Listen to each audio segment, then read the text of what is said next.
আরও একবার বৈশ্বিক কোনো আইসিসি টুর্নামেন্টে বাংলাদেশের ভরাডুবি। এশিয়া কাপে আরেক মুজাহিদ ভাই পাকিস্তানের দেওয়া 135 রান চেঞ্জ করতে নেমে যথারীতি দ্রুত পতন। ব্যায়াম শুরু হয় 100% মুমিনের দেশ থুক্কু বাহিনীর।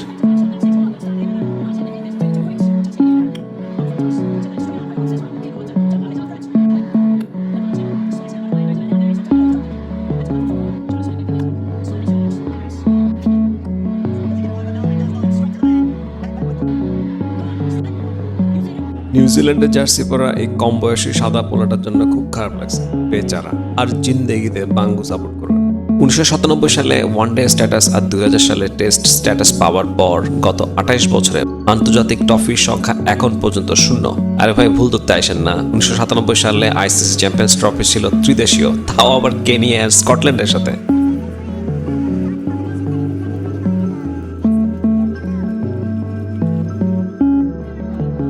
ট্রফি না থাকলে কি হবে? বাঙ্গু মুমিন ফ্যান বেজের কিন্তু কোনো অভাব নাই।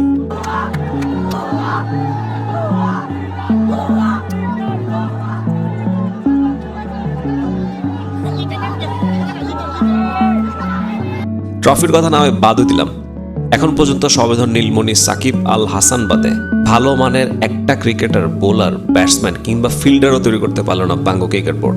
তবে হ্যাঁ, দেশ যেহেতু মুমিন জিহাদিতে ভরা, তাই অনেক জিহাদি ক্রিকেটার ঠিকই দল ভারী করে ফেলেছে। যেমন ধরুন টপ জিহাদি তানজিম সাকিবের কথা। তার একটা পোস্ট, স্ত্রী চাকরি করলে স্বামীর হক আদায় হয় না, স্ত্রী চাকরি করলে সন্তানের হক আদায় হয় না, স্ত্রী চাকরি করলে তার কমনীয়তা নষ্ট হয়, স্ত্রী চাকরি করলে পরিবার ধ্বংস হয়, স্ত্রী চাকরি করলে পর্দা নষ্ট হয়, স্ত্রী চাকরি করলে সমাজ নষ্ট হয়। আহা হা। এই ছাগলের লেদানোর এই দুর্গন্ধ ছড়িয়ে পড়লে স্বভাবতই কিছু সমালোচনা হয়, কিন্তু বাঙ্গু ক্রিকেট বোর্ডও আমতা আমতা করে জিহাদি সাকিবের হয়ে যে বিবৃতি দেয়, তা থেকে বোঝা যায় যে ছাগলের খামারে আসলে ক্রিকেট চাষ হচ্ছে। একটা কথা এসছে, যেটা হচ্ছে নারীর ব্যাপারে। তো নারীর ব্যাপারে যেগুলো পোস্ট ছিল, সে বলতে আমি দায় দায়িত্ব নিচ্ছি, আসলে আমি নারী বিদ্বেষী নেই। সে এটা টোটালি সে ডিনাই করেছে এবং বলছে আমার মা একজন নারী, সুতরাং আমি কোনোদিনই নারী বিদ্বেষী হতে পারি না। তো এটাই হচ্ছে তার বক্তব্য এবং আমরা তাকে বলেছি তাকে সতর্ক থাকার জন্য। সে বলেছে আমি নারী বিদ্বেষী নই, আমার মা একজন নারী, আমি কোনোদিনও নারী বিদ্বেষী হতে পারি না। আসলেই যারা নারী বিদ্বেষী তাদের মারা কি আদতেই নারী নাকি তৃতীয়লিঙ্গের তা জানা ছিল না। জিহাদি তানজিমের লাদানো এখানেই শেষ হলো একটা কথা। দেখুন তার আরেক পোস্ট, ভার্সিটির ফ্রি মিক্সিং আড্ডায় অভ্যস্ত মেয়েকে বিয়ে করলে আর যাই হোক নিজের সন্তানের জন্য একজন লজ্জাশীলা মা দিতে পারবেন না। বিশিষ্ট অধ্যাপক ও ফ্রি মিক্সিং গবেষক তানজিম সাকিবের এই গভীর পোস্টে লাইক দিয়ে মুমিনীয় দায়িত্ব পালন করলো জাতীয় দলের আরেক পার্ট টাইম ক্রিকেটার কাম ফুল টাইম দাওয়া হাঁকা মোহাম্মদ মৃত্যুঞ্জয় চৌধুরী। চলুন দেখি জাতীয় দলের এই ক্রিকেটারের ক্রিকেটীয় ফেসবুক প্রোফাইল।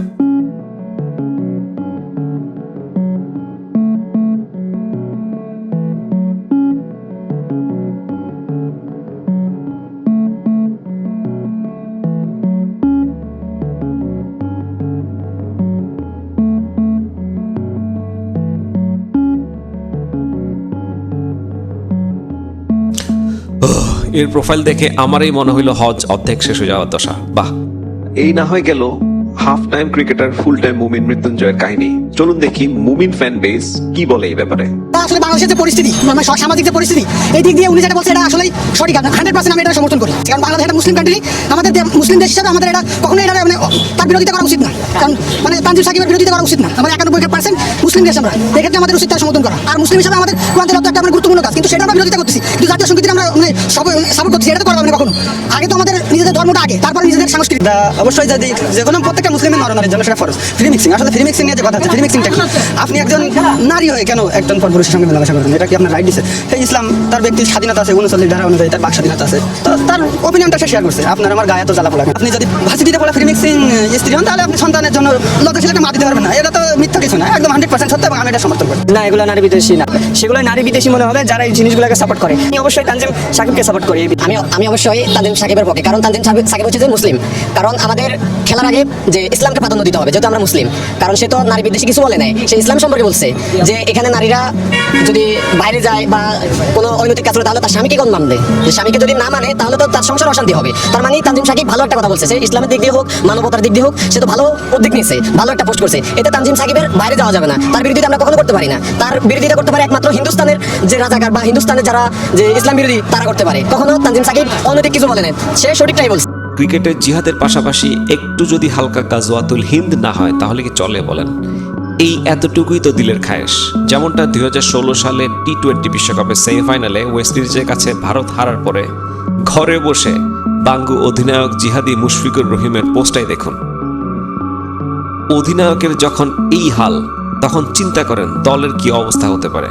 অবশ্য গাজওয়াতুল হিন্দের স্বপ্নদর্শে যখন পুরো বাঙ্গু ফ্যানরাই ভিজে লতপত, যেখানে ভারত হারলে নাকি ঈদ, সেখানে এ আর আলাদা কি, যেমন জাতি তেমন জামাতি। এই মুজাহিদ মুশি, যে কিনা ভারতের সাথে প্রিম্যাচিওর ইজ্যাকুলেশন থুক্কু সেলিব্রেশনের জন্য বিখ্যাত, সেই কিনা আবার গোহারা হারার পর সবাইকে উল্টা আয়না দেখতে বলছিল। আর যারা এরকম কথা বলে থাকেন তারা নিজেদের মুখটা একটু আয়নায় দেখা উচিত, কারণ তারা বাংলাদেশে ফরে খেলে না, ফরে খেলে আমরা প্লেয়াররাই খেলি শুধু। অন্যদিকে এই মুজাহিদের ভাইরা আরেক জিহাদি মামুডুল্লাহ সবারই ত্যাগ দিল থাকে। পেইন কিলার খাওয়া কারো সস্তা ব্যথা নাকি থাকে। কান্না। কারণ অনেক ধরনের ইনজুরি থাকে, ওইগুলো নিয়ে আমরা খেলি, দিনের পর দিন পেন কিলার খেয়ে আমরা খেলি। হয়তো অনেকে বিহাইন্ড দ্য সিন এগুলো জানে না। এই দুই জিহাদি এর আগে জার্সিতে বাংলাদেশ ক্রিকেটের লোগো ঢেকে রাখতো টেপ দিয়ে। বাঘসিংহের ছবি তো ইসলামে হারাম, লোগো উট কিংবা দুম্বা দিয়ে হইলে একটা কথা ছিল। এদের জন্য যে ক্রিকেট প্রায়োরিটি না তা বোঝা যায় মুজাহিদ মুশির ওয়েস্ট ইন্ডিজ সফর বাদ দিয়ে হজে যাওয়ার তাড়না থেকে। আরেক জিহাদি হলো মেহেদি হাসান মিরাজ। ইংলিশ বা ক্রিকেট হোক না কেন, কথায় কথায় যদি আলহামদুলিল্লাহ হুয়া হুয়া আল্লাহ বিল্লাহ বিসমিল্লাহ না হইলে কি আর হয়? হয়তো আমরা ইনশাআল্লাহ আলহামদুলিল্লাহ যে না আলহামদুলিল্লাহ সকল প্রশংসা একমাত্র আল্লাহর জন্য। আর আল্লাহ এরকম একটা অপরচুনিটি করে দিয়েছে, আর আল্লাহই জিতাইছে। থাকবে এরকম একটা ম্যাচ ইন্ডিয়ার সাথে, বাট ইনশাআল্লাহ আমি বিশ্বাস করি এইটার পর থেকে আমরা সবাই ইনশাআল্লাহ আরো কামব্যাক করবো স্ট্রংলি। बंद करो हाथ जोड़ के मैं मोदी साहब से गुजारिश करता हूँ। দেখুন বাঙ্গু মিডিয়ায় আবার কিরকম সুশুরিটাই না দিবে এই মুজাহিদদের। শ্রীলঙ্কার বিপক্ষে প্রথম ওয়ানডেতে মাগরিবের আজানের সময় খেলা চলছিল মাঠে। এ সময় রিয়াদ ও মুশফিক খেজুর পানি ও শরবত খেয়ে খেলতে খেলতেই রোজা ভাঙেন। যেমন প্রথম আলোর শিরোনাম, 19 ঘন্টা রোজা রেখে কি খেলাটাই না খেললো মুশফি মাহমুদুল্লাহ মেরাজ। আহারে কি বিরাট অর্জন। এই যে আমরা 40 ডিগ্রি সেলসিয়াসের প্রিমিয়ার লিগ 50 ওভারের ক্রিকেট খেলি, আসলে কি এটা উচিত হচ্ছে? প্লেয়াররা কি আসলে ওই পরিমাণ ফিটনেস ধরে রাখার জন্য বাংলাদেশের সিস্টেমে যথেষ্ট কেপেবল? ও বাই দ্য ওয়ে, এই সোনাটানি দেব চৌধুরী বাঙ্গু মুমিনদের আরেকবার স্বপ্নদোষে লথপথ হওয়ার সুযোগ করে দিয়ে ইসলামে জয়েন করে। এই ব্যক্তিগত খবরে বাঙ্গু মিডিয়ার কি যে চিৎকার! ও ইনশাআল্লাহ আমরা এবার এশিয়া কাপে ইনশাআল্লাহ আমরা চ্যাম্পিয়ন হওয়ার লক্ষ্যে যাচ্ছি। এশিয়া কাপের বাঙ্গু ক্যাপ্টেন জাকের আলী অনেকের কথাই ধরেন। ভারতের অভিষেক শর্মার রেগুলেশন ক্যাচ শুরুতে মিস করে কি না বেধড়ক পিটনি খায়। এরপর 22 গজেই জঙ্গে জিহাদ গাজওয়াতুল হিন্দের জোশে আল্লাহ আকবার ম্যাক্কা দিতে থাকে। কিন্তু জিহাদি জাকের নাকি ফিনিশার, পাওয়ার হিটার। পুরো এশিয়া কাপেই নাই কোনো ছক্কা, ব্যাট লাগে না বলে, বল ধরে না কি গ্রেনেড ধরে কে জানে। পাইকাদের সাথে জঘন্য হারের জন্য দায়ী আরেক জিহাদি পারভেজ হোসেন ইমন। গুরুত্বপূর্ণ ক্যাচ মিস করে গোল্ডেন ডাক মেরে দলের ঢিলাকুলুক করে সে কিনা আবার জাতীয় সঙ্গীত গায় না। গান বাজনা হারাম, তার উপর মালুন রবীন্দ্রনাথের লেখা সঙ্গীত। কি নির্মম জেনোসাইড, সাথে আবার জিহাদি তানজিম। জাতীয় সঙ্গীত থেকে শুরু করে জার্সির মধ্যে হারাম কোঝা, মাঠে সিজদা মারা, এই হালাল ক্রিকেটের বাই প্রোডাক্ট হলো পেসার তাসকিন। ভাইজান হাফ নাঙ্গা হয়ে ঘুরে বেড়ায় ঠিকই, বউ থাকে কালা বস্তার ভিতরে। এদিকে জাতীয় নারী ক্রিকেটার জাহানারা আলমকে যখন ESPN ক্রিকইনফো প্রশ্ন করে, আপা করোনার সময় লকডাউনে আপনি কিভাবে প্র্যাকটিস করেছেন, আপার সরই জবাব, নিয়মিত রোজা রাখা, নামাজ, কোরআন পাঠ করা, এসব আমাকে খারাপ চিন্তা থেকে দূরে রাখে।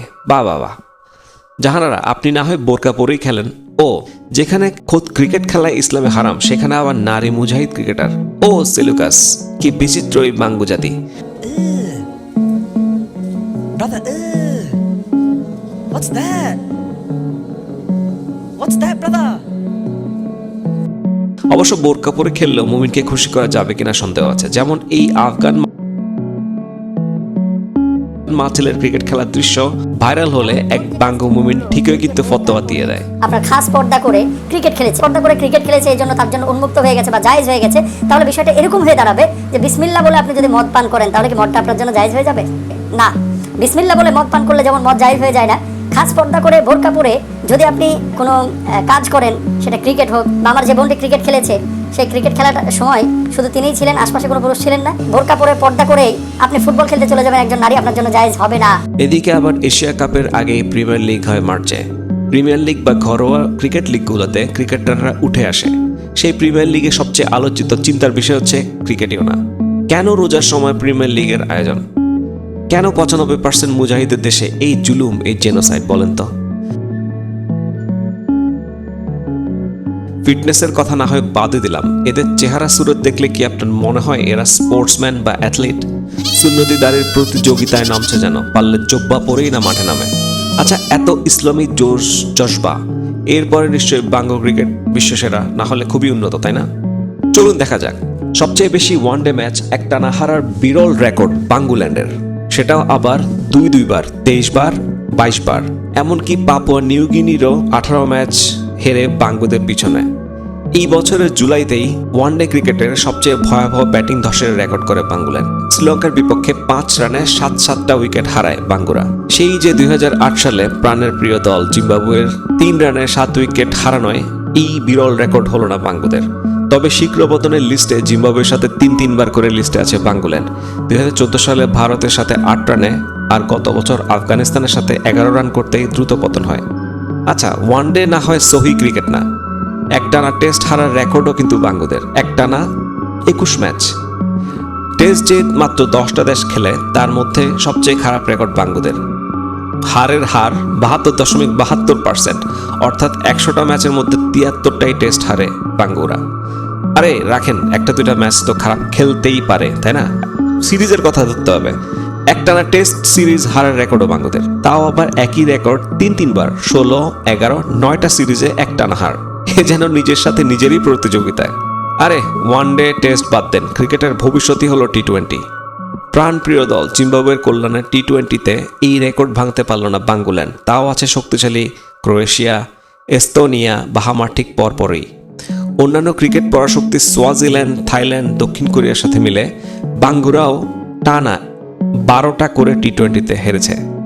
এই এশিয়া কাপে শ্রীলঙ্কার সাথে প্রথম 2 ওভারে কোনো রান না করে 2 উইকেট হারায় বাঙ্গুরা। এটা একটা বিরল রেকর্ড। দেখুন, হারাম খেলায় হার জিত তো থাকবেই, কিন্তু দারুল হারবে গিয়ে যদি মাঠেই গণহারে জামাতে সিজদা নাই দিলাম, তাহলে ক্রিকেট জিহাদ আর কি বা করলাম বলেন? তাই যেখানেই যাও, মাঠে নামাজ, রোজা, সালাত, চিল্লা, হালাকা, ওয়াজ মাহফিল, মিলাদ সব করো। বাঙ্গু ফ্যানদের আর কি চাই? পাছা উঁচু করো তো কুছ পরোয়া নেই। এত ইসলাম, এদিকে আবার কিন্তু ক্রিকেট বোর্ড দুর্নীতিতে সবার উপরে। 93% মুমিনের দেশ যেখানে দুর্নীতিতে একদম টপ, সেখানে কি বাঙ্গু ক্রিকেট আর ধোয়ার তুলসিকতা থাকতে পারে? হালের ক্রিকেট বোর্ডের সামান্য নির্বাচনে দেখুন কি নোংরামের একাকার। বিপ্লবী প্রেসিডেন্ট ফারুকি এসেই আবার কোটি টাকার ধান্দাবাজিতে কট, এরপরে অপসারণ। ম্যাচ ফিক্সিং থেকে শুরু করে বেটিং, বিপিএল এ দুর্নীতি। আমি বাংলাদেশে চলে এসেছি। A few moments later. मेरे कान मरवा के मुझे पैसे नहीं दिए, मैं ये उसको बता दूंगा। টাকা না দেওয়া হেন কোনো দুর্নীতি নাই যা বাঙ্গুরা করে নাই। এদিকে যথারীতি সংখ্যালঘু 2 হিন্দু লিটন আর সৌম্যের প্রতি মিউমিনীয় বাঙ্গুদের ঘৃণা বিদ্বেষ তো আছেই। যেমন ধরেন দুর্গাপূজার শুভেচ্ছা দেয়া নিয়ে লিটনের ওপর যে জিহাদি জোশে হামলে পড়ে সোশ্যাল মিডিয়ায় বাঙ্গুরা, তার তো নজির বিরল।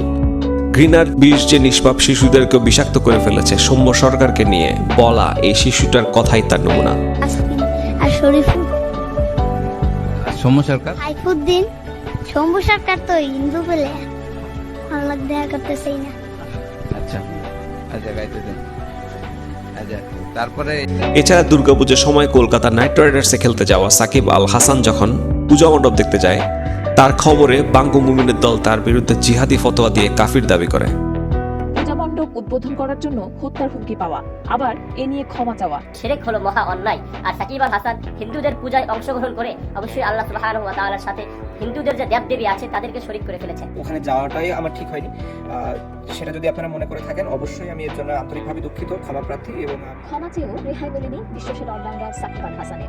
ক্রিকেট টিমে ক্রিকেট বাদে এত কিছুর পরেও আপনি যদি বাঙ্গুদের থেকে ভালো খেলার স্বপ্নদোষ দেখেন তাহলে দেখতেই পারেন, কিন্তু ট্রফির স্বপ্নদোষে লতপত হয়ে যায় না। আবার এমন না টাকার অভাব, সুবিধার অভাব। পৃথিবীর সবচেয়ে ধনী ক্রিকেট বোর্ডের একটা হচ্ছে এই বিসিবি। আসলেই সবই আল্লাহর ইচ্ছা।